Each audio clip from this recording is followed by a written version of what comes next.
Welcome back to my YouTube channel core concepts engineering. आज हम OSD की unit 3 start करने जा रहे हैं। तो इस यूनिट के लास्ट में हम पीवाईक्यूज़ भी सॉल्व करेंगे लास्ट 3 ईयर के। तो हम देखते हैं, ये जो यूनिट है हमारी 3 पार्ट्स में डिवाइडेड है। फर्स्ट पार्ट में ऑब्जेक्ट ओरिएंटेड एनालिसिस के टॉपिक पढ़ने हैं, सेकंड पार्ट में structured analyser and structure design के पढ़ने हैं, एंड थर्ड में ऑब्जेक्ट ओरिएंटेड प्रोग्रामिंग स्टाइल पढ़ना है। तो हम 1 बाय 1 स्टार्ट करते हैं अपने पार्ट फर्स्ट से, ऑब्जेक्ट ओरिएंटेड एनालिसिस। तो इसका टॉपिक फर्स्ट जो हमारे AKTU के सिलेबस में है वो है ऑब्जेक्ट ओरिएंटेड डिज़ाइन। तो हम फर्स्ट टॉपिक से देखते हैं ऑब्जेक्ट ओरिएंटेड डिज़ाइन, ये क्या होता है। तो और जो हमारा ऑब्जेक्ट ओरिएंटेड डिज़ाइन होता है, एक मेथड होता है अपने सॉफ्टवेयर को डिज़ाइन करने के लिए। अगर हमें अपना कोई सॉफ्टवेयर है उसको डिज़ाइन करना है तो हम किसका यूज़ करते हैं, OOD का। किसकी टर्म्स में, ऑब्जेक्ट से रियल वर्ल्ड की टर्म्स में। यानी कि OOD एक मेथड हो गया अपने सॉफ्टवेयर को डिज़ाइन करने के लिए इन टर्म्स ऑफ ऑब्जेक्ट्स, यानी कि रियल वर्ल्ड एंटिटीज़ के लिए। ये एक की पार्ट होता है। किसका की पार्ट है object oriented design, object oriented analysis का पार्ट है ये, ठीक है। It support real world entities. जो हमारा ऑब्जेक्ट ओरिएंटेड डिज़ाइन है वो रियल एंटिटीज़ को सपोर्ट करता है। की concepts of object oriented design, जो हमारे ऑब्जेक्ट ओरिएंटेड डिज़ाइन है उसके कुछ की कॉन्सेप्ट्स हैं, वो क्या क्या हैं। ऑब्जेक्ट्स हो गए, क्लासेस हो गई, इनकैप्सुलेशन, इनहेरिटेंस, पॉलीमॉर्फिज्म, जो कि हम यूनिट 1 में पढ़ चुके हैं पूरे डिटेल में कि ये क्या होते हैं। तो ये इसके क्या हैं, ये इसके की कॉन्सेप्ट्स हैं। तो हम फर्स्ट देखते हैं क्या ऑब्जेक्ट। ऑब्जेक्ट क्या पढ़ा था हमने यूनिट फर्स्ट में कि ऑब्जेक्ट जो होते हैं वो रियल वर्ल्ड एंटिटीज़ को रिप्रेजेंट करते हैं। क्लासेस क्या होती है, क्लासेस ब्लूप्रिंट होती हैं किसी भी ऑब्जेक्ट को क्रिएट करने के लिए। देन आता है इनकैप्सुलेशन। इनकैप्सुलेशन क्या होता है, हमारा डेटा होगा और मेथड्स होंगे, उनको हम एक सिंगल यूनिट में पुट कर देंगे, जैसे कैप्सूल में होता है, ये कैप्सूल से मिलके बना है। तो इसमें क्या होगा, जितना भी डेटा होगा और मेथड्स होंगे उनको एक सिंगल यूनिट में हम बंडल कर देंगे। देन फोर्थ आता है इनहेरिटेंस। इनहेरिटेंस होता है अपने कोड को रीयूज़ करना। एक कोई हम न्यू क्लास बना रहे हैं और उस क्लास के अंदर हमारी जो लास्ट प्रीवियस क्लास थी उसके कोड को हमने रीयूज़ कर दिया, तो वो क्या हो गया, इनहेरिटेंस। तो ये क्या होता है, ये हमारा ऑब्जेक्ट ओरिएंटेड डिज़ाइन का की कॉन्सेप्ट्स है, इसके अंदर के पार्ट्स हैं ऑब्जेक्ट ओरिएंटेड डिज़ाइन के। देन अब आते हैं इसके अंदर स्टेप्स की। अगर हम अपने सॉफ्टवेयर को डिज़ाइन कर रहे हैं, क्योंकि ऑब्जेक्ट ओरिएंटेड का भी हमने क्या पढ़ा कि हम उसमें सॉफ्टवेयर को डिज़ाइन करते हैं, तो उसके क्या क्या स्टेप्स होंगे। तो फर्स्ट स्टेप क्या होगा, सबसे पहले हमें ऑब्जेक्ट को आइडेंटिफाई करना पड़ेगा, क्योंकि ऑब्जेक्ट ओरिएंटेड के अंदर हम सॉफ्टवेयर को in terms of object design कर रहे हैं। तो सबसे पहले हम क्या करेंगे, ऑब्जेक्ट को आइडेंटिफाई करेंगे। अगर हमने अब ऑब्जेक्ट को आइडेंटिफाई कर दिया, देन हम क्या करेंगे, क्लासेस को डिफ़ाइन करेंगे कि क्या क्या क्लासेस है, क्योंकि क्लासेस क्या होंगी, ये ब्लूप्रिंट होंगी ऑब्जेक्ट्स को क्रिएट करने के लिए, तो हमें क्लासेस भी डिफ़ाइन करनी होंगी। देन अब हमने ऑब्जेक्ट क्रिएट कर दिया, क्लासेस क्रिएट कर दी, अब हम क्या करेंगे, अब हमें रिलेशनशिप बनाना पड़ेगा कि इनके अंदर क्या रिलेशनशिप है। तो इनके अंदर हमने रिलेशनशिप बिल्ड करेंगे। देन उसके बाद उसके इंटरफेस को डिज़ाइन करेंगे कि इसका इंटरफेस कैसा दिखाई देगा, यानी कि इसका जो हमारा फ्रंट एंड है वो कैसा शो होगा, तो हमने उसका इंटरफेस बिल्ड कर दिया। उसके बाद हम उसे ऑप्टिमाइज़ करेंगे, रिफ़ाइन करेंगे, यानी कि जो उसकी स्ट्रक्चर है, उसकी रीयूजेबिलिटी, अगर उसके अंदर कोई डुप्लीकेसी हुई तो हम उसको ऑप्टिमाइज़ कर देंगे या उसके अंदर इम्प्रूवमेंट कर देंगे लास्ट स्टेप। तो ईजी है। सबसे पहले हमें क्या करना है, ऑब्जेक्ट को आइडेंटिफाई करना है, देन क्लासेस को डिफ़ाइन करना है, उसके बाद रिलेशनशिप एस्टेब्लिश करना है, design, interface and refine, optimise. तो हम क्या करेंगे, फर्स्ट स्टेप में find real world entities relevant to the system. पहले हम फर्स्ट स्टेप में रियल वर्ल्ड एंटिटीज़ को फाइंड आउट करेंगे। देन क्लासेस को डिफ़ाइन करेंगे, यानी कि डिसाइड करेंगे क्या डेटा करेगा और क्या एक्शंस होंगे। देन क्या करेंगे, एस्टेब्लिश रिलेशनशिप, यानी कि रिलेशनशिप को एस्टेब्लिश करेंगे। Design interface, define how classes will interact, यानी कि क्लासेस कैसे इंटरेक्ट होंगी इंटरफेसिस के अंदर। And then define and optimize, यानी कि improve the structure for efficiency and reusability. Next आता है ऑब्जेक्ट डायग्राम कि ऑब्जेक्ट डायग्राम क्या होता है। तो object diagram is the process of refining the system design by adding implementation details. Object design क्या है, ऑब्जेक्ट डायग्राम जो होता है वो ये है कि हम अपने जो हमारा सिस्टम डिज़ाइन है उसको कैसे रिफ़ाइन कर सकते हैं, यानी कि उसको कैसे ऑप्टिमाइज़ कर सकते हैं। जैसे डिज़ाइन पैटर्न्स क्या हो गया, उसके एट्रीब्यूट्स क्या हो गए और उसके मेथड्स क्या हो गए, ये आता है इसके अंदर। देन ऑब्जेक्ट डिज़ाइन, यानी कि हम डायग्राम और डिज़ाइनिंग एक साथ ही पढ़ रहे हैं। अगर ऑब्जेक्ट डायग्राम भी आता है और ऑब्जेक्ट डिज़ाइन भी आता है तब भी यही टॉपिक होगा, डिज़ाइन।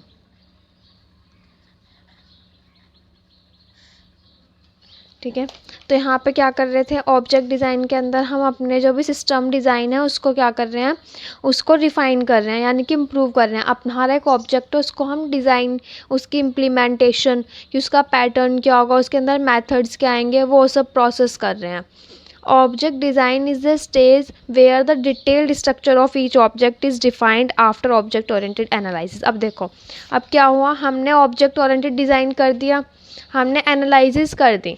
अब एनालिसिस के बाद क्या होगा, तो ऑब्जेक्ट डिज़ाइन एक ऐसी फेज़ है जिसके अंदर हम क्या करेंगे, हमारे जितने भी ऑब्जेक्ट होंगे उनको क्या प्रोवाइड करेंगे, एक स्ट्रक्चर प्रोवाइड करेंगे। सपोज़ हमने एक ऑब्जेक्ट, फर्स्ट स्टेप में हमने क्या देखा था, identify the objects define classes. अब हम क्या कर रहे हैं, अब हमने ऑब्जेक्ट तो क्रिएट कर दिया, लेकिन ऑब्जेक्ट की स्ट्रक्चर भी तो प्रोवाइड करानी है हमें कि उसकी स्ट्रक्चर क्या होगी। तो ऑब्जेक्ट डिज़ाइन क्या करेगा, ऑब्जेक्ट डायग्राम क्या करेगा, उसको एक, जो भी हमारे ऑब्जेक्ट होंगे उसको एक स्ट्रक्चर प्रोवाइड करेगा। It focuses on how classes, attributes, methods and relationship will be implemented in code। ये इस बात पे फोकस करेगा कि हमारी जो क्लासेस हैं, एट्रीब्यूट्स हैं और मेथड्स हैं वो कैसे इम्प्लीमेंट होंगे कोड के अंदर। यानी कि मेनली फोकस किस पे कर रहा है, डिज़ाइनिंग पे फोकस कर रहा है कि हमारे एट्रीब्यूट्स कैसे इम्प्लीमेंट होने हैं कोड के अंदर।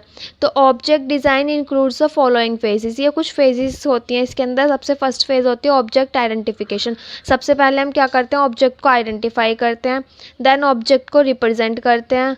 अब हमने ऑब्जेक्ट को तो आइडेंटिफाई कर दिया कि क्या ऑब्जेक्ट है, अब उसको हमें रिप्रेजेंट भी तो करना है, तो हम उसको रिप्रेजेंट करेंगे।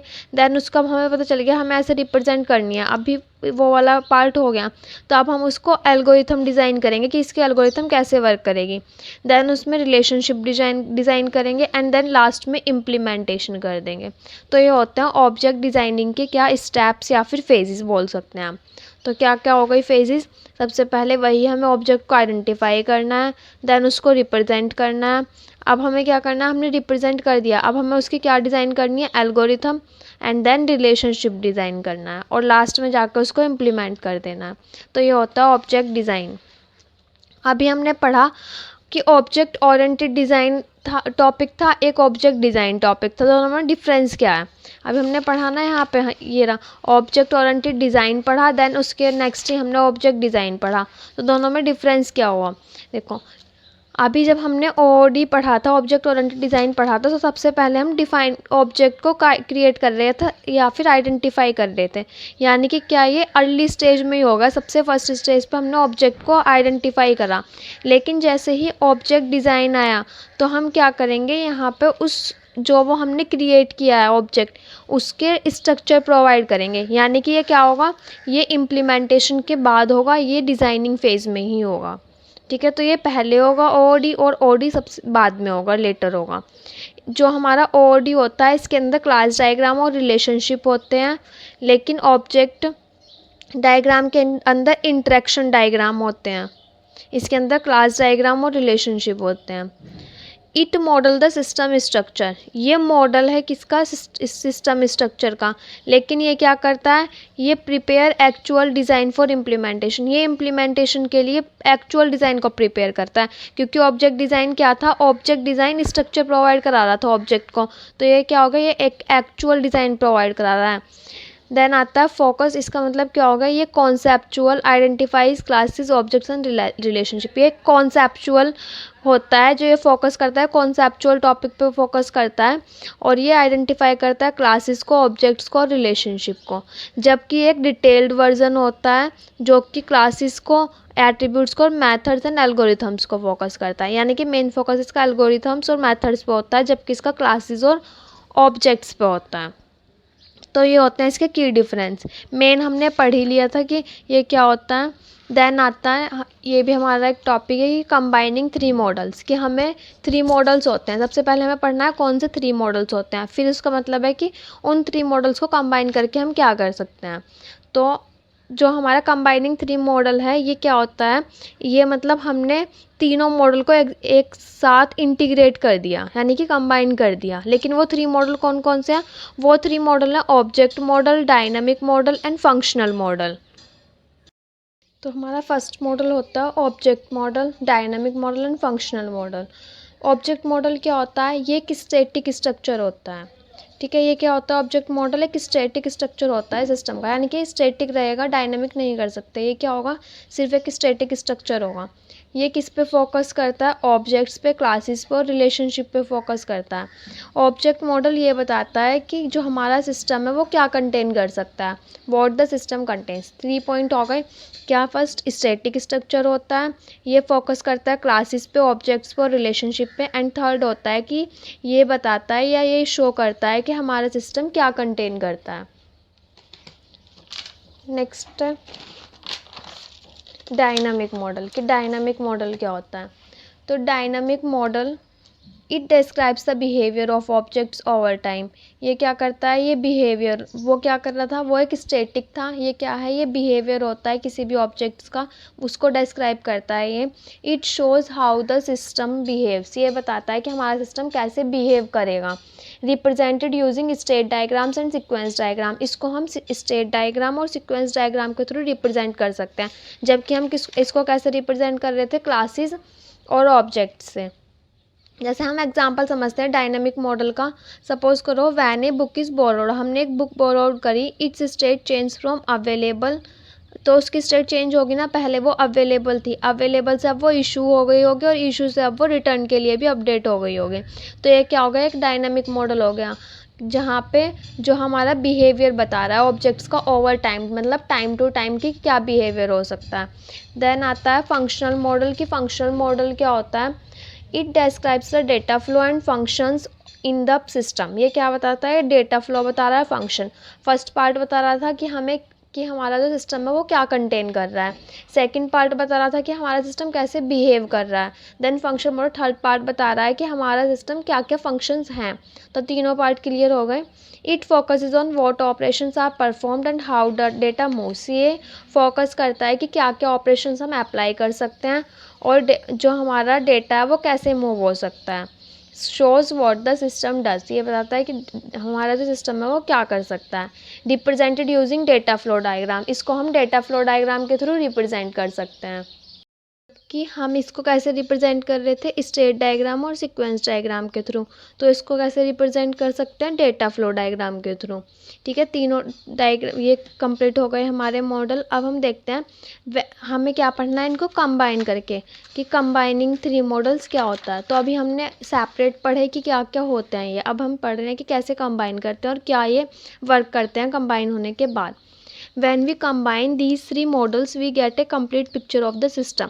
जब हम इन मॉडल्स को क्या करेंगे, कंबाइन करेंगे, तो हमें एक कंप्लीट पिक्चर मिल जाएगी सिस्टम की। यानी कि हमें हमारा पूरा ओवरऑल जो हमारा सिस्टम है वो प्रोवाइड हो जाएगा, क्योंकि अब सिस्टम ये भी बता रहा होगा कि उसके वो क्या कंटेन कर रहा है, वो क्या उसका बिहेवियर भी शो कर रहा होगा, और उसका डेटा फ्लो कि किधर डेटा फ्लो हो रहा है या उसके क्या क्या फंक्शंस है वो भी शो कर रहा होगा। टुगेदर दे प्रोवाइड स्ट्रक्चर, जब एक साथ होंगे, कंबाइन हो गए होंगे, तो ये स्ट्रक्चर भी प्रोवाइड करेंगे, यानी कि सिस्टम किससे बना है क्या। ठीक है, बिहेवियर भी शो कर रहे होंगे, यानी कि सिस्टम वर्क कैसे करेगा। देन फंक्शंस भी शो कर रहे होंगे कि सिस्टम कैसा लगेगा। ठीक है, it gives the answer of these questions, ये इन क्वेश्चंस का आंसर देगा। ऑब्जेक्ट, डायनामिक और फंक्शन, किस किस का क्वेश्चन देगा, ऑब्जेक्ट क्या देगा, स्ट्रक्चर, यानी कि किस क्वेश्चन का आंसर देगा कि what are the objects and how are they related, कि ऑब्जेक्ट्स क्या होते हैं और ये एक दूसरे से कैसे रिलेटेड होते हैं। डायनामिक क्या शो करेगा, how do objects behave and interacted. Dynamic यानी कि क्या है, मूविंग पार्ट्स, मतलब टाइम टू टाइम चेंज हो रहा होगा, तो ये क्या करेगा, ये इस क्वेश्चन का आंसर देगा कि ऑब्जेक्ट्स को कैसे बिहेव करना है और इंटरेक्ट करना है। देन थर्ड आता है फंक्शन। फंक्शन के अंदर ये बताएगा कि what functions occur in the system, क्या क्या फंक्शंस अकर हो सकते हैं सिस्टम में। ठीक है, ये हमारे होते हैं कंबाइनिंग 3 मॉडल्स। अब आता है नेक्स्ट डिज़ाइनिंग एल्गोरिथम। तो ये हम डिज़ाइनिंग एल्गोरिथम डा में भी पढ़ चुके हैं, लेकिन एक बार देख लेते हैं कि डिज़ाइनिंग एल्गोरिथम ऊप्स में क्या होता है। तो designing an algorithm means defining the step by step logic और प्रोसीजर। डिज़ाइनिंग एन एल्गोरिथम का मतलब होता है कि जो हमारा लॉजिक है और प्रोसीजर है उसको स्टेप बाय स्टेप डिफाइन करना। यानी कि सपोज़ हमें सम करना है 2 नंबर्स का, तो हम क्या करेंगे, स्टेप बाय स्टेप बताएंगे कि अब हमने इनपुट लिया ए, फिर इनपुट लिया बी, देन थर्ड पे बताएंगे कि सी में डाल क्या कर दिया हमने, ए प्लस बी करा दिया और फिर सी को प्रिंट करा दिया। तो ये क्या है, ये किसी भी प्रॉब्लम को हम स्टेप बाय स्टेप सॉल्व कर रहे हैं, तो वो क्या होता है, उसको डिज़ाइनिंग एल्गोरिथम बोलते हैं। तो इसके क्या स्टेप्स होते हैं ऊप में कि हम डिज़ाइन कर रहे हैं एल्गोरिथम को। तो सबसे पहले ऑब्जेक्ट्स की टर्म में है ये, तो क्या करेंगे, हमें आइडेंटिफाई करना पड़ेगा ऑब्जेक्ट्स को और क्लासेस को फर्स्ट स्टेप में। देन उसके बाद रेस्पॉन्सिबिलिटीज़ डिफाइन करनी होंगी कि वर्किंग क्या है, मेथड्स क्या क्या यूज़ हो रहे हैं। देन उसके बाद रिलेशनशिप एस्टेब्लिश करने हैं कि क्या क्या रिलेशनशिप है। Then design algorithms for methods के लिए हमें एल्गोरिथम को डिज़ाइन करना है। एंड लास्ट स्टेप है कि हमें सूडो कोड और फ्लो चार्ट को यूज़ करना है। देखो, तो अब हम इसको एक एग्जांपल से समझते हैं। Suppose you are designing a library, हम एक लाइब्रेरी मैनेजमेंट सिस्टम डिज़ाइन करना है। तो हम क्या करेंगे, हमें सबसे पहले क्लास बताना होगा कि क्या क्या क्लास हो सकते हैं, क्योंकि फर्स्ट स्टेप क्या है कि हमें ऑब्जेक्ट्स और क्लासेस को आइडेंटिफाई करना है। तो क्लास क्या है, बुक एक क्लास है। देन मेथड क्या है, क्योंकि हमें डिफ़ाइन करनी है रेस्पॉन्सिबिलिटी सेकंड स्टेप में कि क्या क्या मेथड्स हैं। तो हमें यानी कि क्या हमें वर्क कराना है, तो हमें वर्क क्या कराना है, हमें बुक इशू करानी है, तो हमने वो भी डिफ़ाइन कर लिया फर्स्ट सेकंड। अब हमें रिलेशनशिप क्रिएट करने हैं, तो हम कैसे लिख सकते हैं इसको, सबसे पहले हम स्टार्ट लिखेंगे एल्गो में। देन हम लिखेंगे रिसीव रिक्वेस्ट फ्रॉम मेंबर, यानी कि अभी हमें क्या कर रहा है, एक मेंबर है, सपोज़ मैं हूँ, मुझे एक रिक्वेस्ट सेंड करनी है कि मुझे ये बुक इशू करानी है। ठीक है, तो पहले क्या होगा, अगर मुझे एक बुक इशू करानी है तो पहले ये चेक होगा कि क्या बुक वो वाली जो मुझे इशू करानी है वो अवेलेबल है। अगर अवेलेबल है तो वो मुझे इशू हो जाएगी और अपडेट हो जाएगी कि ये बुक इशू हो चुकी है, इस जो उसका स्टेटस है वो इशूड आ जाएगा। लेकिन अब अगर ये अवेलेबल नहीं हुई तो क्या होगा, डिस्प्ले हो जाएगा मुझे बुक नॉट अवेलेबल। तो हम ऐसे ही लल को लिखेंगे। सबसे पहले क्या करेंगे, receive request from member object to issue a book. सबसे पहले एक रिक्वेस्ट रिसीव होगी अगर हमें बुक इशू करानी है। थर्ड स्टेप में हम चेक करेंगे कि क्या बुक अवेलेबल है। इफ़ अवेलेबल, अगर अवेलेबल है तो वो असाइन हो जाएगी मेंबर को और उसका स्टेटस अपडेट हो जाएगा इशू पे। देन अगर अवेलेबल नहीं है तो क्या डिस्प्ले होगा, बुक नॉट अवेलेबल। तो ये क्या हो गया, ये एक एल्गोरिथम डिज़ाइनिंग हो गई। क्योंकि ये पार्ट हमारे सिलेबस में था, एक के के सिलेबस में था, इसीलिए मैंने कराया। देखो, ऑब कंबाइनिंग 3 मॉडल्स भी करा दिए, डिज़ाइनिंग एल्गोरिथम्स भी हो गया। ठीक है, देन हमारा नेक्स्ट टॉपिक आता है design optimisation and implementation of control. तो हम इससे पहले एक टॉपिक पढ़ते हैं, डिज़ाइन ऑप्टिमाइजेशन। डिज़ाइन ऑप्टिमाइजेशन क्या होता है, तो डिज़ाइन ऑप्टिमाइजेशन फेज़ होती है, यानी कि ऑप्टिमाइज इन समझ रहे हैं कि हम अपने जो भी हमारा डिज़ाइन है उसको क्या कर रहे हैं, उसको इम्प्रूव कर रहे हैं।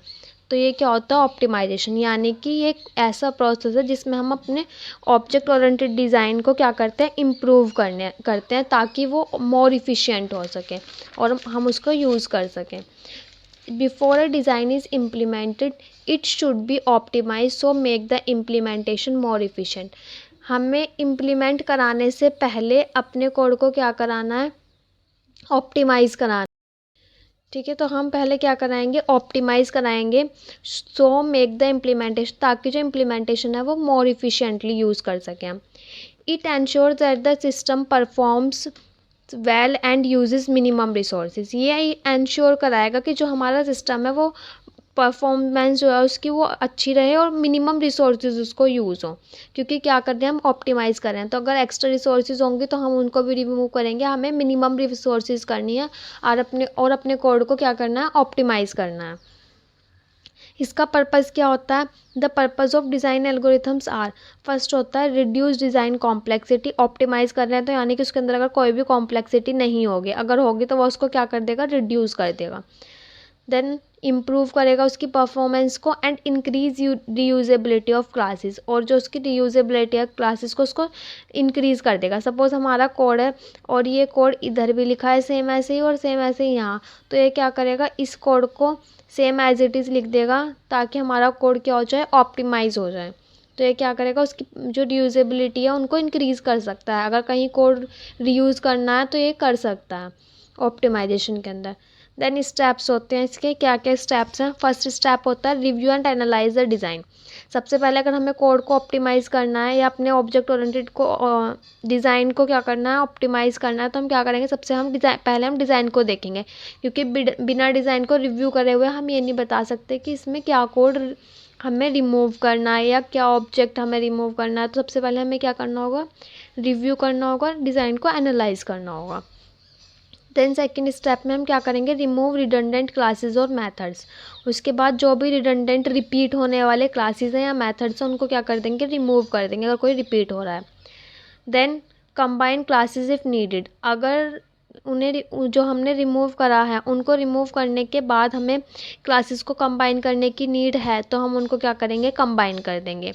देन फोर्थ पे ऑप्टिमाइज रिलेशनशिप एंड एल्गोरिथम। उसके बाद हम जो भी हमारी एल्गोरिथम है या रिलेशनशिप्स हैं उनको क्या कर देंगे, ऑप्टिमाइज़ कर देंगे। सपोज एक एग्जांपल से समझते हैं, if student and teacher have similar features.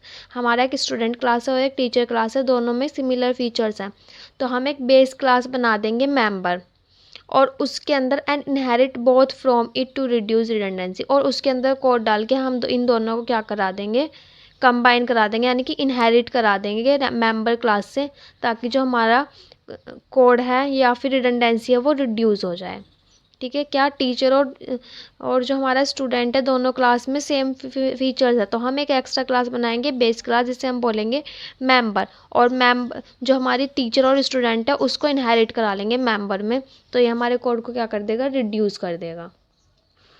Then topic आता है इम्प्लीमेंटेशन ऑफ कंट्रोल, यानी कि कंट्रोल की इम्प्लीमेंटेशन कैसे करनी है, यानी कि हमें अपना जो फ्लो ऑफ कंट्रोल का क्या मतलब होता है, फ्लो ऑफ एग्जीक्यूशन, यानी कि जो हमारा फ्लो ऑफ एग्जीक्यूशन है उसको हमें कैसे कंट्रोल करना है।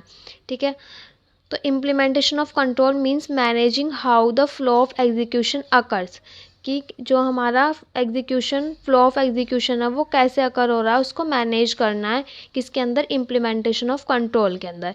ये डिसाइड करेगा कि कौन सी object, which object will control the operation at a. सपोज हमारे पास ये ऑब्जेक्ट है और ये टास्क है, ये ऑब्जेक्ट है, एक टास्क है, तो इम्प्लीमेंटेशन ऑफ कंट्रोल डिसाइड करेगा कि कौन सी ऑब्जेक्ट के पास कौन सा कंट्रोल जाएगा। तो ये कौन डिसाइड करता है, ये डिसाइड करता है इम्प्लीमेंटेशन ऑफ कंट्रोल, कि कौन सी ऑब्जेक्ट किस ऑपरेशन को कंट्रोल करेगी। इसका पर्पज़ क्या होता है, इसका पर्पज़ ये होता है कि to determine which object control the execution at a given time. इसका पर्पज़ ये है कि हमें ये पता चल जाए कि कौन सी ऑब्जेक्ट के पास किसका कंट्रोल है। देन सेकंड होता है to make the system efficient and well structure, ताकि हम अपने सिस्टम को क्या बना सके, इफ़िशिएंट और well structure. They are two types of control, दो टाइप्स के कंट्रोल होते हैं, centralised and distributed. Centralised control क्या होता है, यानी कि सेंट्रलाइज्ड का मतलब हो गया सेंटर में है और इसी के पास ही सबका कंट्रोल है, यानी कि यही सबको मैनेज कर रहा है।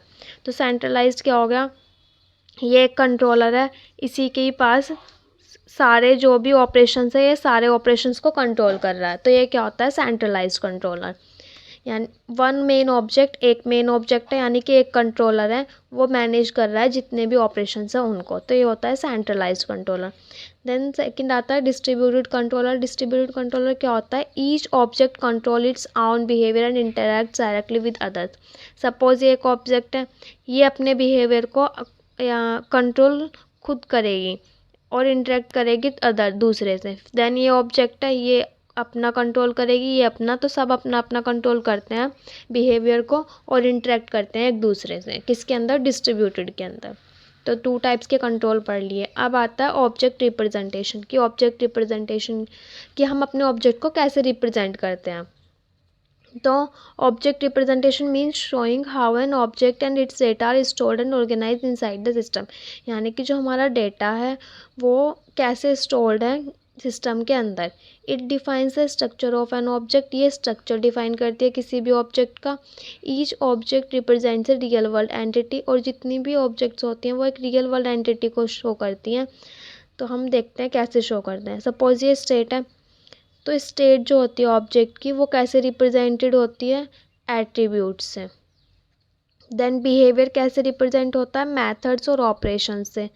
आइडेंटिटी कैसे रिप्रेजेंट होती है, ये डिफ्रेंशिएट करती है एक ऑब्जेक्ट को दूसरे ऑब्जेक्ट से। ठीक है, तो तीनों लिख के आने हैं, स्टेट भी, बिहेवियर और आइडेंटिटी भी। The state of an object is represented by the values of its attributes, जो इसके एट्रीब्यूट्स होंगे उससे रिप्रेजेंट होगी स्टेट। बिहेवियर कैसे रिप्रेजेंट होगा, the behaviour is represented by the methods और ऑपरेशंस इट कैन परफॉर्म।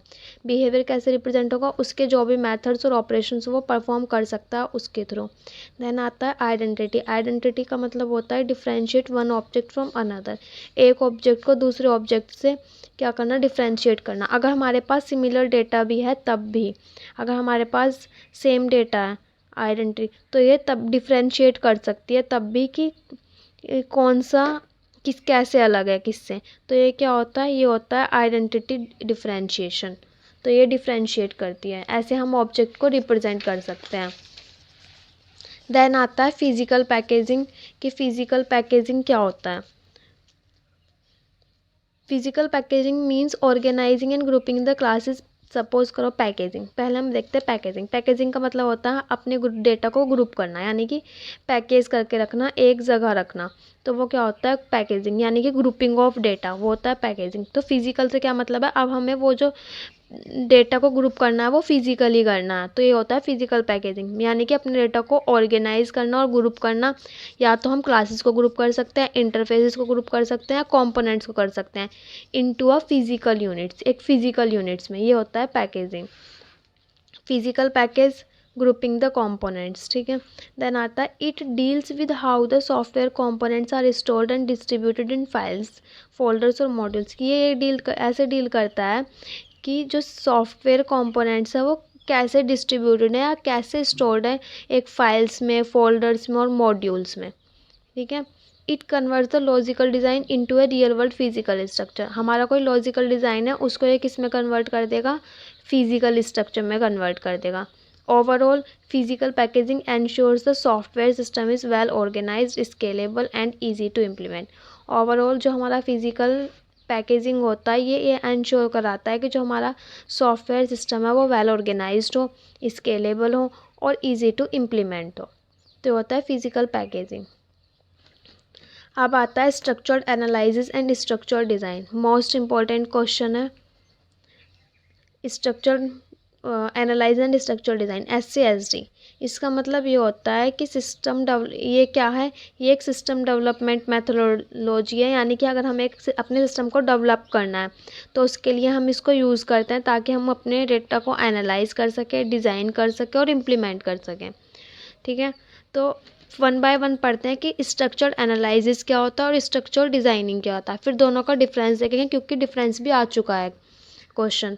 तो हम पहले पढ़ते हैं वन बाय वन। तो स्ट्रक्चर्ड एनालिसिस ये क्या होता है, स्ट्रक्चर्ड एनालिसिस फोकस करता है on understanding and modelling the system requirement. Analysis हम इस वर्ड से ही समझ सकते, एनालिसिस का मतलब क्या है, एनालिसिस का मतलब है कि हमारा मेन फोकस ये है कि जो हमारी सिस्टम एनालाइज करना और एनालाइज करके ये फोकस करना है कि हमारा मॉडलिंग कैसे होगी और जो सिस्टम की रिक्वायरमेंट्स है वो क्या क्या है, यानी कि हमें ओवरऑल एनालाइज करना है। It deals with what the system should do and not how to do it. Analysis का मतलब ये है कि हमें ये एनालाइज करना है कि जो हमारा सिस्टम है वो क्या परफॉर्मेंस कर सकता है या वो क्या टास्क कर सकता है। हमें ये ध्यान नहीं देना है कि वो कैसे कर सकता है, हमें सिर्फ एनालाइज करनी है और ये देखना है कि हमारा सिस्टम क्या टास्क परफॉर्म कर सकता है। तो ये आता है एनालिसिस के अंदर। It analyses the existing system, ये एग्जिस्टिंग जो हमारा सिस्टम है उसको पूरे को एनालाइज करेगा। It breaks complex problems into smaller manageable parts. जो एनालाइसिस होता है ये कॉम्प्लेक्स प्रॉब्लम्स को स्मॉलर पार्ट्स में करके क्या करता है, मैनेज करता है और एनालाइज करता है। ठीक है, तो ये हो गया हमारा स्ट्रक्चर। स्ट्रक्चर के अंदर हमें क्या करना है, सिर्फ मेन फोकस करना है कि हम एनालाइज करना है और ये देखना है कि हमारा जो सिस्टम है वो क्या टास्क परफॉर्म कर सकता है। देन आता है स्ट्रक्चर। स्ट्रक्चर क्या होता है? स्ट्रक्चरल डिज़ाइन फोकस करता है, अभी हमने इसमें क्या पढ़ा था स्ट्रक्चर में, कि क्या टास्क कर सकता है। स्ट्रक्चर ये बताएगा कि कैसे वो टास्क कर सकता है। System will be built based on the model, model के बेस पे। It converts the logical model into a technical design. जो स्ट्रक्चर था हमारा वो क्या कर रहा था, ये हमारा जो है कन्वर्ट कर रहा था इस जो हमारा लॉजिकल मॉडल है उसको डिज़ाइनिंग मॉडल में, और ये किस में कन्वर्ट कर रहा है लॉजिकल मॉडल को? टेक्निकल मॉडल में। तो ये दोनों में डिफरेंस होता है। अब हम डिफरेंस देखते हैं, ये क्वेश्चन आ चुका है कि क्या क्या डिफरेंस होता है। तो SASD में डिफरेंस देखते हैं ऐसे, यानी कि स्ट्रक्चर्ड एनालिसिस ये फोकस करता है कि क्या सिस्टम कर सकता है। SD क्या फोकस करता है कि वो सिस्टम कैसे वो टास्क कर सकता है।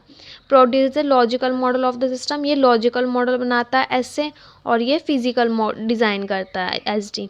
Helps to understand document requirement, जो हमारा स्ट्रक्चर्ड एनालिसिस होता है ये हमें हेल्प करता है कि हम डॉक्यूमेंट की रिक्वायरमेंट को अंडरस्टैंड कर सकें।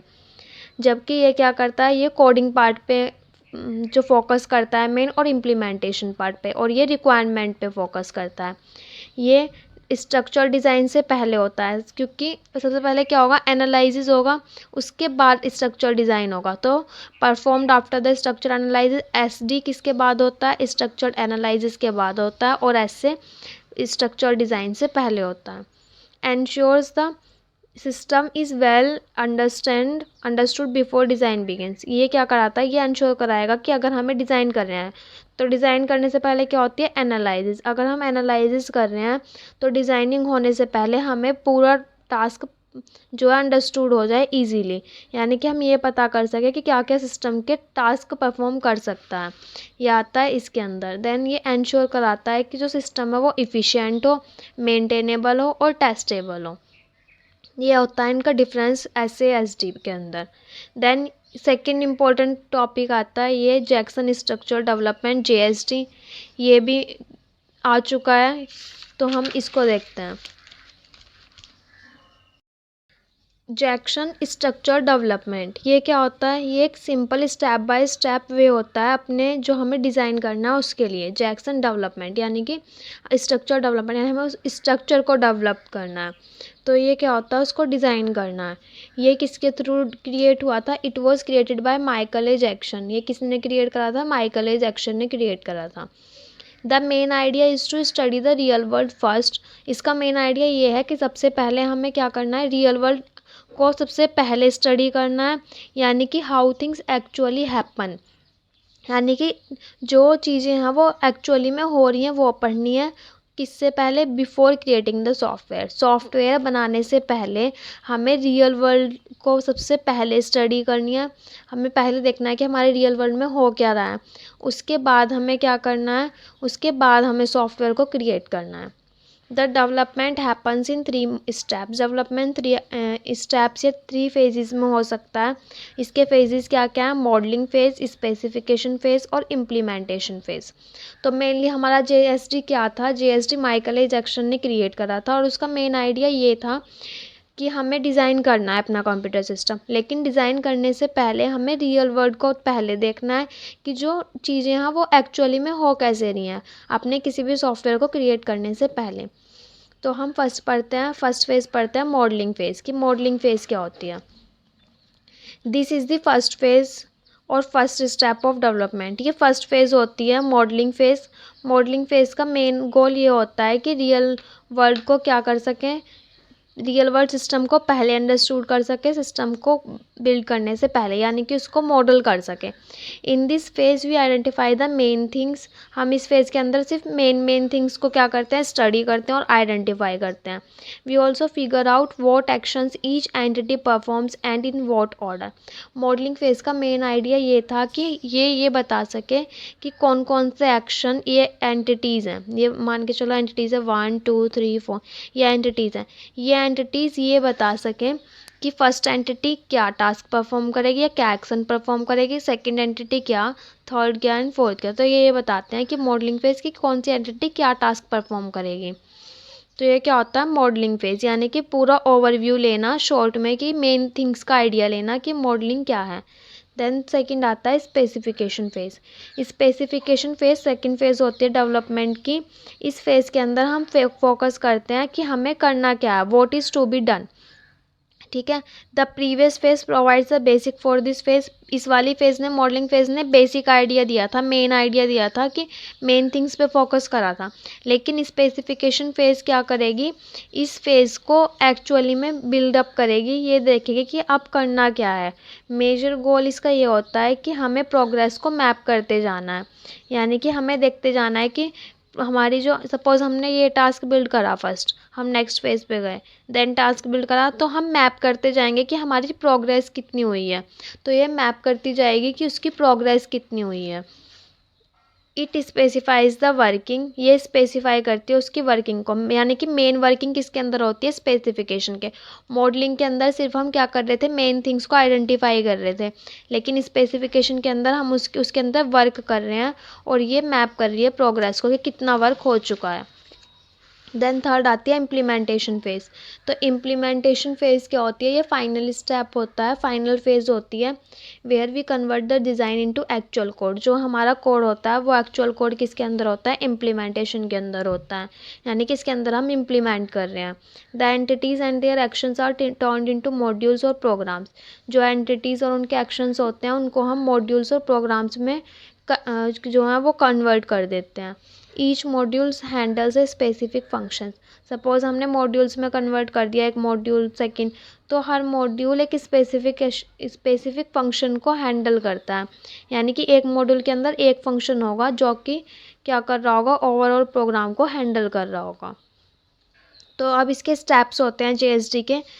फर्स्ट स्टेप होता है एंटिटी या फिर एक्शन स्टेप, देन सेकंड होता है initial model step, interactive function step, information function step, system timing and system implementation.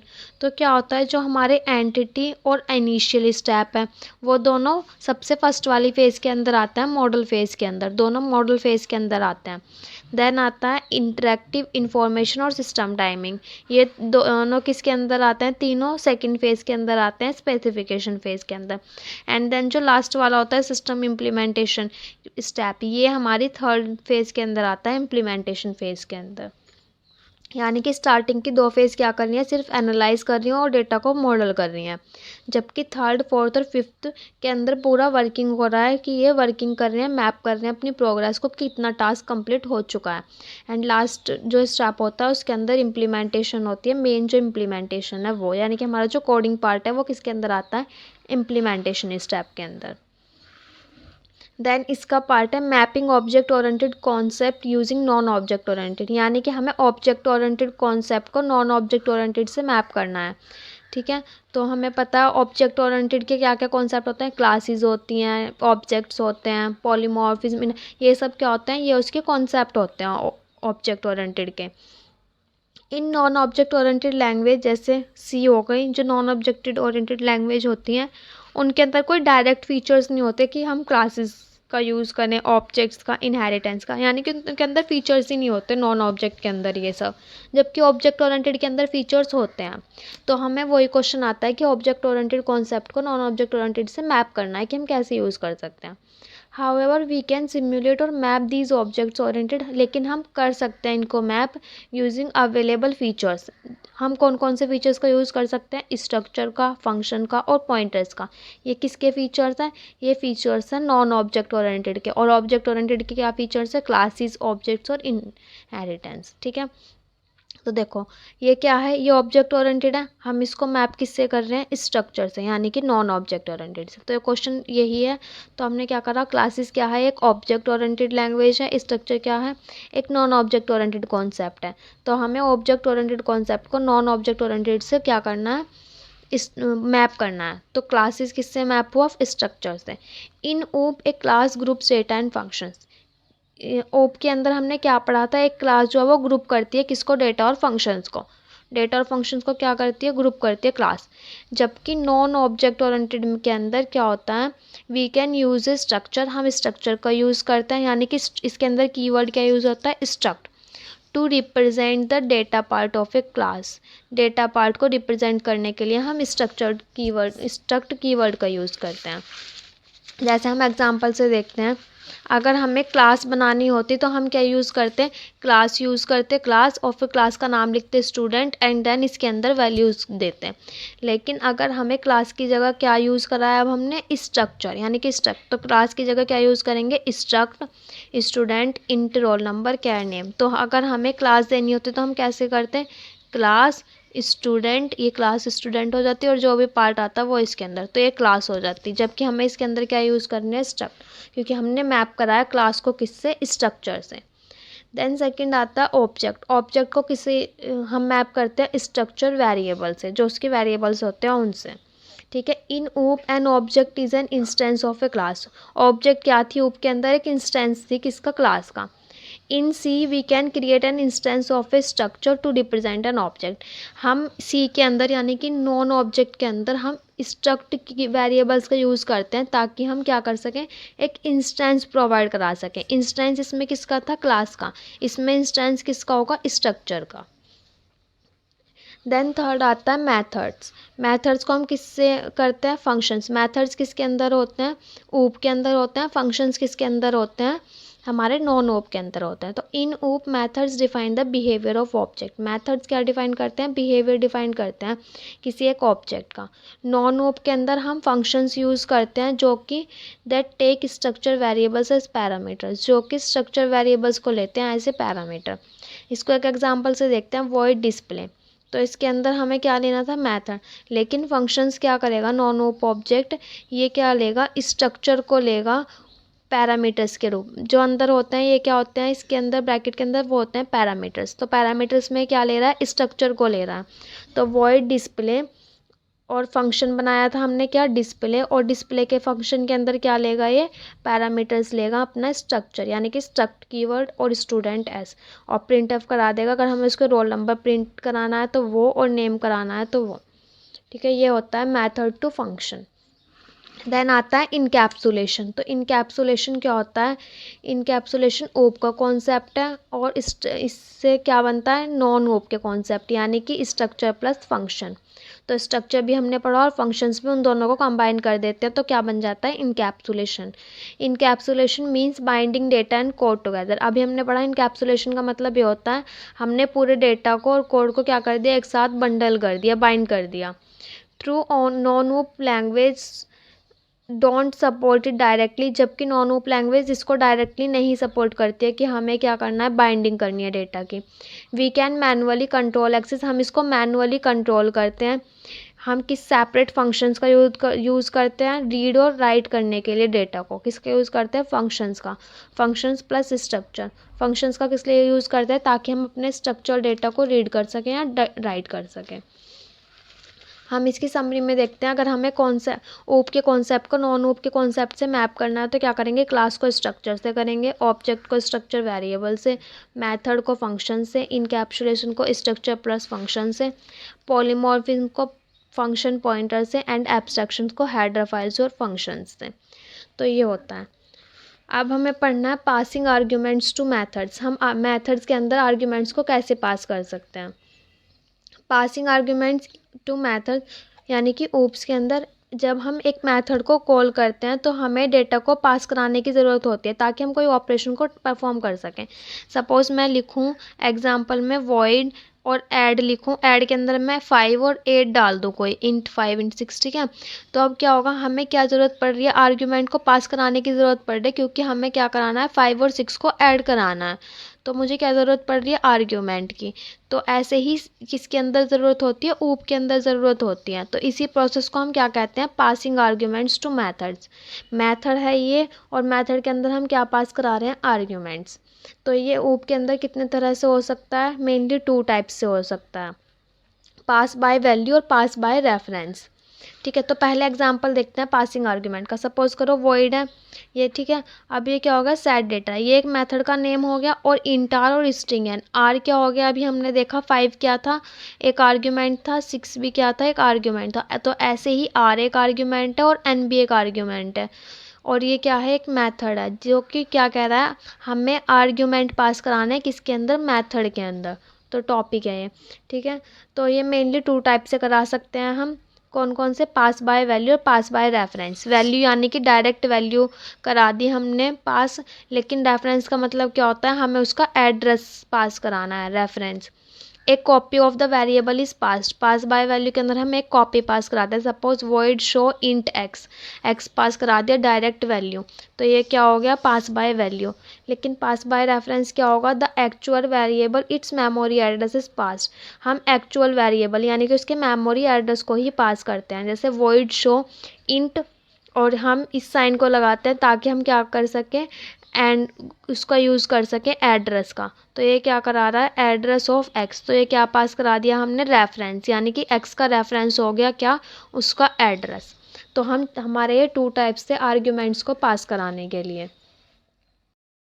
We have already discussed in Unit 1 about encapsulation, inheritance, abstraction और association। हम unit 1 में features जब हमने पढ़े थे ओप के, तो हम ये कंप्लीट कर चुके हैं। तो ये हमारे सिलेबस में है, लेकिन हम ऑलरेडी पढ़ चुके हैं यहाँ पे ऑब्जेक्ट ओरिएंटेड फीचर्स। तो ये हम कंप्लीट कर चुके हैं, क्या क्या फीचर्स थे, एब्स्ट्रैक्शन, इनकैप्सुलेशन, हम ये पढ़ चुके हैं। और यहाँ पे भी एसोसिएशन, इनहेरिटेंस, इनकैप्सुलेशन, ये हम रीड कर चुके हैं। तो अब पढ़ना है पार्ट 3 के अंदर जो था, ये क्वेश्चन आता है कि एक्सप्लेन रियूजेबिलिटी, एक्सटेंशिबिलिटी और रोबस्टनेस। तो हम रियूजेबिलिटी पढ़ते हैं फर्स्ट। तो रियूजेबिलिटी क्या होता है, reusability means using existing code again instead of writing it from scratch. Reusability हम नाम से ही समझ पा रहे हैं, यानी कि रीयूज़ करना। किसका रीयूज़ करना, अपने कोड का रीयूज़ करना, ताकि हम जो हमारा प्रीवियस कोड है उसको ही रीयूज़ कर सके, ना कि स्क्रैच से स्टार्टिंग से लिख के। तो ये क्या करता है, ये हमारे टाइम को और एफर्ट को क्या कर रहा है, सेव कर रहा है, क्योंकि हम प्रीवियस कोड को ही यूज़ कर रहे हैं। तो हमारा टाइम भी सेव हो रहा है, एफर्ट्स भी सेव हो रहे हैं। In OOP reusability is achieve through classes. OOPs के अंदर हम क्लासेस के यूज़ करके कर सकते हैं अचीव, इनहेरिटेंस का यूज़ करके और ऑब्जेक्ट्स को क्रिएट करके। क्योंकि इनहेरिटेंस में भी तो हम एक बेस क्लास बना रहे थे, और उसी बेस क्लास को हम क्या कर रहे थे, अपनी डिराइव्ड क्लास बना के यूज़ कर रहे थे। तो वहाँ पे भी क्या हो रहा था, कोड रीयूज़ हो रहा था इनहेरिटेंस के अंदर। वन से class is return and tested, एक बार क्लास रिटर्न हो जाती है और टेस्ट हो जाती है, it can be reused many times, हम उसको मल्टीपल टाइम्स रीयूज़ कर सकते हैं। सेम प्रोसीजर इनहेरिटेंस के अंदर है। अगर एक बार एक क्लास बेस क्लास पास हो गई, तो हम उसे ड्राइव्ड क्लास बना के यूज़ कर सकते हैं। Example, if you already have a student class, अगर हमारे पास ऑलरेडी एक स्टूडेंट क्लास है, यू कैन रीयूज़ इट, हम उसको रीयूज़ कर सकते हैं लाइब्रेरी सिस्टम के अंदर और a result system. Library system के अंदर भी यूज़ कर सकते हैं स्टूडेंट क्लास को, रिजल्ट सिस्टम के भी, विदाउट राइटिंग इट अगेन, बिना उसे लिखे हुए। तो ये होता है रीयूजेबिलिटी। देन आता है एक्सटेंशिबिलिटी। एक्सटेंशिबिलिटी का मतलब ये एक्सटेंड करना, यानी कि कोई न्यू फीचर्स हैं उनको उसके अंदर क्या करना, ऐड करना। Extensibility means the ability to add new features और functionality to an existing system without changing its code. हमारे पास एक एग्जिस्टिंग कोड है, लेकिन हमें उस कोड को यूज़ करके क्या करना है, कुछ न्यू फीचर्स ऐड करने हैं उसके अंदर। तो वो क्या होता है, वो होता है extensibility. The old code continues to work as it is while the new class brings new behavior। जो हमारा पुराना कोड है वो एज इट इज़ रहेगा, लेकिन उसके अंदर हम न्यू क्लासेस ऐड कर सकते हैं, न्यू प्रॉपर्टीज़ ऐड कर सकते हैं उसका न्यू बिहेवियर क्रिएट करने के लिए। लेकिन अपने पुराने को और जो हमारा कोड होगा उसमें चेंज नहीं करेंगे, वो ऐसे ही कंटिन्यू करेगा। It reduces errors because you don't need to touch stable code. ये क्या कर देता है, ये एरर को क्या कर देता है, रिड्यूस कर देता है, क्योंकि जो हमारा प्रीवियस कोड था जो हमने टच नहीं करा था, वो एक स्टेबल कोड है, वो हम रीयूज़ कर चुके हैं। तो वो क्या कर रहा है, वो हमारा टाइम सेव कर रहा है।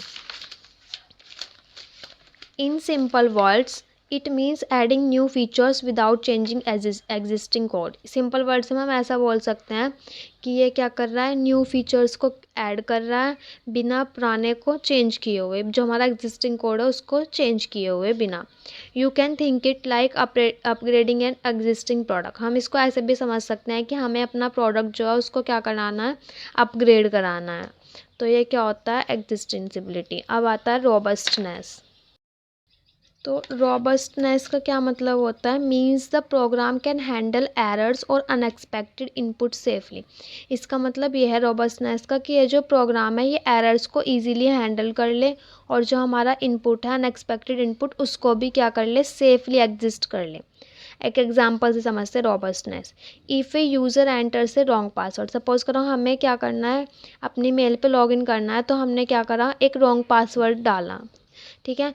तो जो हमारा प्रोग्राम है, जो हमारा वो था, क्या उसने उसने हमें सिर्फ क्या शो करा, एरर मैसेज करा, जबकि उस इंस्टीड ऑफ स्टॉपिंग सडनली, उसे रुकने की जगह, वहाँ पे स्टॉप करने की जगह उसने क्या शो करा कि एक एरर मैसेज करा कि जो पासवर्ड है वो इनकरेक्ट है। तो ये किसकी वजह से हुआ, रॉबस्टनेस की वजह से। रॉबस्टनेस क्या कर रहा था, एरर को हैंडल, यानी कि जो हमारा इनपुट है उसको सेफली, अनएक्सपेक्टेड जो हमारा इनपुट है उसको सेफली हैंडल कर रहा है, यानी कि उसे सडनली स्टॉप होने की जगह उसने सिर्फ एक एरर मैसेज शो करा कि योर पासवर्ड इज़ रॉन्ग, ठीक है। तो ये क्या होता है, रोबस्टनेस होता है, हैंडलिंग एरर्स सेफली। रोबस्टनेस क्या करता है, एरर्स को सेफली हैंडल करता है। प्रोसीजरल, अब एक क्वेश्चन आता है, प्रोसीजरल वर्सेस ओप, प्रोसीजरल प्रोग्रामिंग लैंग्वेज और ओप में क्या डिफरेंस होता है। तो फर्स्ट देखते हैं प्रोसीजर प्रोग्रामिंग क्या होता है। ये program is divided into functions, procedure के अंदर जो हमारे प्रोग्राम्स होते हैं वो फंक्शंस में डिवाइड होते हैं, और ऑब्जेक्ट ओरिएंटेड के अंदर हमारे प्रोग्राम्स ऑब्जेक्ट और क्लासेस में डिफाइन होते हैं, ठीक है। ये फंक्शंस में होता है, ये क्लासेस और ऑब्जेक्ट्स में होता है।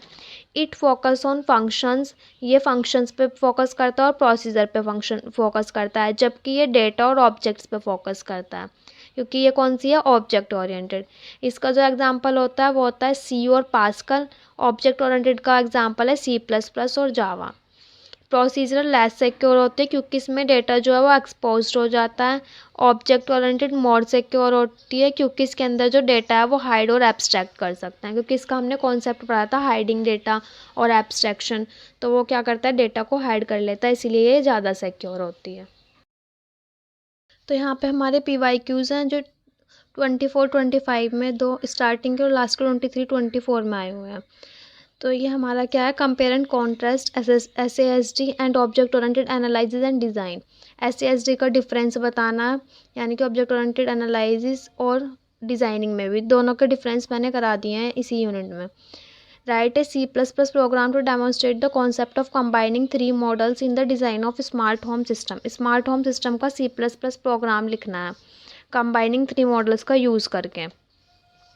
देन 23-24 में आया था how do you map the object oriented concepts using non object oriented programs. ये क्वेश्चन भी हो गया है, हम कैसे मैप कर सकते हैं ऑब्जेक्ट ओरिएंटेड कॉन्सेप्ट्स को नॉन ऑब्जेक्ट ओरिएंटेड में।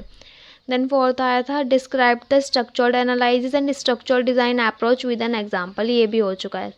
तो यहाँ पे हमारी जो यूनिट है वो कंप्लीट होती है, यूनिट 3। और जो हमारे और जो PYQs क्वेश्चन है वो नेक्स्ट वीडियो में क्वेश्चन सॉल्व की वीडियो आएगी उसमें करा दूँगी। And if you like please subscribe my channel core concepts engineering.